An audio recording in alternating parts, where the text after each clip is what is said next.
सत्तोमा सद्गमय तमसोमा ज्योतिर्गमय मृत्योर्मा अमृतंगमय। ओम शांति शांति शांति।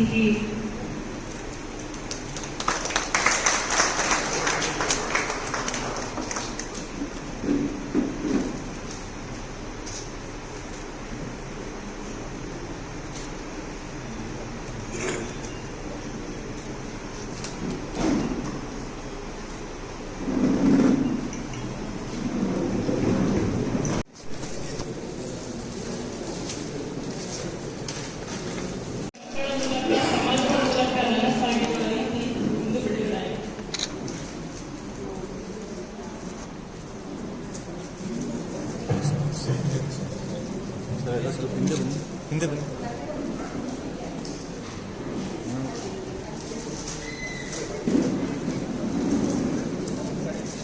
Okay sir, close.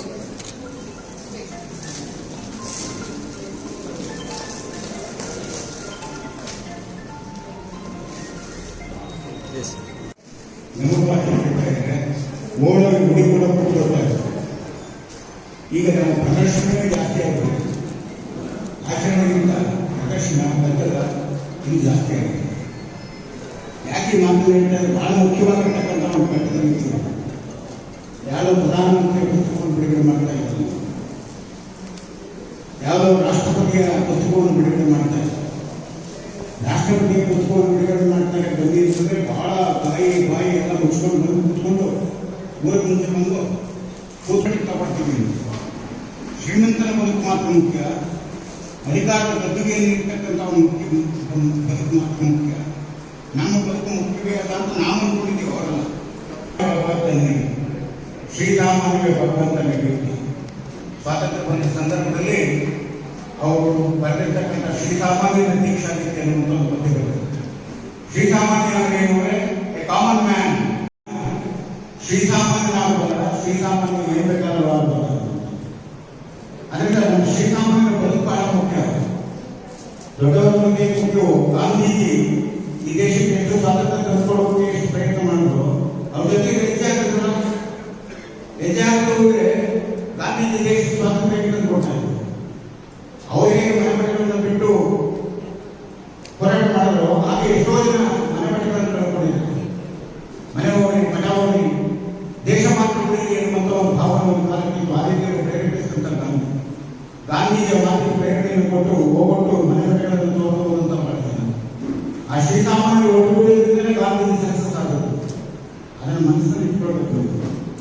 ಇವತ್ತು ರಂಗಲಕ್ಷ್ಮಿ ನೋಡ್ತಾ ಇದ್ದೀವಿ, ರಮೇಶ್ ನಾಯ್ಕರ್ ಅವರು ನೋಡ್ತಾ ಇದ್ದೀವಿ, ಹಾಗೆ ಜಯರಾಮ್ ನಾಯ್ಕರ್ ಅವರು ನೋಡ್ತಾ ಇದ್ದೀವಿ, ಹಾಗೆ ವಿಜಯಲಕ್ಷ್ಮಿ ಅವರು ನೋಡ್ತಾ ಇದ್ದೀವಿ. ಇವರೆಲ್ಲರೂ ನೋಡೋದಕ್ಕೆ ಕಾರಣರಾಗಿರ್ತಕ್ಕಂಥ ನಮ್ಮ RS ಹಿರಿಯರು ನಾವು ಯಾಕೆ ನೋಡ್ತಾ ಇಲ್ಲ, ಅವರ ಶ್ರಮವನ್ನು ನಾವು ಅರ್ಥ ಮಾಡ್ಕೊಳ್ಬೇಕಾಗ್ತದೆ. ಇವನ್ನೆಲ್ಲ ಕಳೆದು ಇರಬೇಕಾದ್ರೆ ಅವರು ಎಷ್ಟು ಕಷ್ಟಪಟ್ಟಿರಬೇಕು, ಎಷ್ಟು ಪ್ರಾಮಾಣಿಕವಾಗಿ ಸ್ಪಂದಿಸಿರಬೇಕು, ಮತ್ತೆ ಅವರ ಅಪ್ಪನನ್ನು ಇವರು ಎಷ್ಟು ಅರ್ಥ ಮಾಡ್ಕೊಂಡಿರಬೇಕು ಅಂತ. ಅದರಿಂದ ದಯಮಾಡಿ ಒಂದು 10 ನಿಮಿಷ ಇವತ್ತೇನಾಗ್ತದೆ ನಮ್ಮ ಸಮಾಜ ನೋಡ್ತಾ ಇದ್ದೀವಿ. ಸ್ನೇಹಿತರೆ, ಇವತ್ತು ಈ ಸಮಾಜದ ಅಲ್ಲಿ ಬಹಳ ಮುಖ್ಯ. ಇವತ್ತು ನಾವೇನಾಗಿದ್ದೇವೆ, ನಮ್ಮ ಜನಪದ ಕವಿಯರು ಮಾತು ಹೇಳ್ತಾರೆ, ಕೆರೆಯನ್ನು ಕಟ್ಟಿಸು, ದೇವಾಲಯವನ್ನು ನಿರ್ಮಿಸು, ಚಂದ್ರವನ್ನು ಕಟ್ಟಿಸು.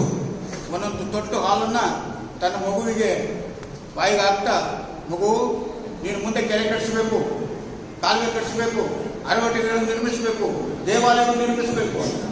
ಇವತ್ತಿನ ತಾಯಿ ಏನು ಮಾಡ್ತಾರೆ, ಬೇಗ ಹೋಗೋದು, SSLC ಮಾಡು, ಬೇಗ ಡಾಕ್ಟರ್ ಆಗು, ಬೇಗ ಇಂಜಿನಿಯರ್ ಆಗು, 4 ಸೈಟ್ ತಗೋ, 15 ಮನೆ ಕಟ್ಟು, ಸಾವಿರಾರು ಕೋಟಿ ಸಂಪಾದನೆ ಮಾಡು, ನಿನ್ನ ಮಗಳನ್ನ ತುಂಬ ಎತ್ತರಕ್ಕೆ ದೊಡ್ಡ ಹಳ್ಳಿಯಿಂದ ಮಾಡು ಅಂತ ಹೇಳ್ತಕ್ಕಂಥ ಒಂದು ಪರಿಸ್ಥಿತಿ ಇರುವಾಗ, ಇವರ ತಂದೆ ಆ ಸಾಮಾನ್ಯ ಜನಪದ ಮಹಿಳೆ ಆಡ್ತಾಳಲ್ಲ, ಕೆರೆಯನ್ನು ಕಟ್ಟಿಸು ಅನ್ನುವಂಥ ಮಾತಿನಲ್ಲಿ ನೀನು ಓದಬೇಕು, ರಂಗಲಕ್ಷ್ಮಿ ನೀನು ಡಾಕ್ಟರ್ ಆಗಬೇಕು, ನಮ್ಮ ಜನಕ್ಕೆ ನೀನು ಸುಲಭವಾಗಿ ಸಿಗಬೇಕು, ನಮ್ಮ ಜನಕ್ಕೆ ಬಡವರಿಗೆ ಬಗ್ಗರಿಗೆ ಸುಲಭವಾಗಿ ಆರೋಗ್ಯದ ನೀನು ಅವಕಾಶಗಳನ್ನು ಕಲ್ಪಿಸಿಕೊಡಬೇಕು ಅಂತ ಹೇಳುವಂಥ ಮಾತಿದೆಯಲ್ಲ, ಈ ಎಷ್ಟು ಜನಕ್ಕೆ ಸಾಧ್ಯ?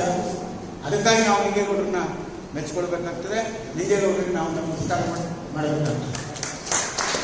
ಒಂದು ಮಾತು ಬರ್ತದೆ, ಸರಳತೆ ಎನ್ನುವಂಥದ್ದು ಎಷ್ಟು ಸುಲಭ ಅಂತ ಅನ್ನೋದಕ್ಕೆ ನಾವು ಭಾಳ ಅನ್ಕೋಬಿಟ್ಟಿರ್ತೀವಿ. ನಾವು ಇರುವೆಯನ್ನು ಯೋಚನೆ ಮಾಡೋದಿಲ್ಲ. ನಾವು ಯಾವ ಆನೆಯ ಕಡೆ ನೋಡ್ತಾ ಇರ್ತೀವಿ. ಆದರೆ ಒಂದು ಇರುವೆ ಆನೆಯನ್ನು ಅಳ್ಳಾಡಿಸ್ಬಿಡ್ಬಾರ್ದು. ಅದು ಸೊಂಡಲಿಗೆ ಏನಾದರೂ ಒಂದು ಇರುವೆ ಸಿಗಾಕೊಂಡ್ಬಿಟ್ರೆ ನಮ್ಮ ಡಾಕ್ಟ್ರಿಗೆ ಕಷ್ಟ ಗೊತ್ತಿರ್ತದೆ, ಅದು ಎಷ್ಟು ಕಷ್ಟ ಆಗ್ತದೆ. ಒಂದು ಒಂದು ಒಂದು ಒಂದು ಒಂದು ನಮ್ಮ ಮೂಗಿನ ಒಳ್ಳೆಯ ಒಳಗೆ ಒಂದು ಯಾವುದಾದ್ರೂ ಒಂದು ಸೊಳ್ಳೆಗಿಲೆ ಹೊರಟೋಗ್ರೆ ಎಷ್ಟು ಕಷ್ಟವನ್ನು ಅನುಭವಿಸ್ತೇವೆ ನಾವು. ಆದರೆ ನಾವು ಯಾವಾಗಲೂ ಕೂಡ ಆನೆಯ ಬಗ್ಗೆ ಯೋಚನೆ ಮಾಡ್ತಾ ಇದ್ದೀವಿ.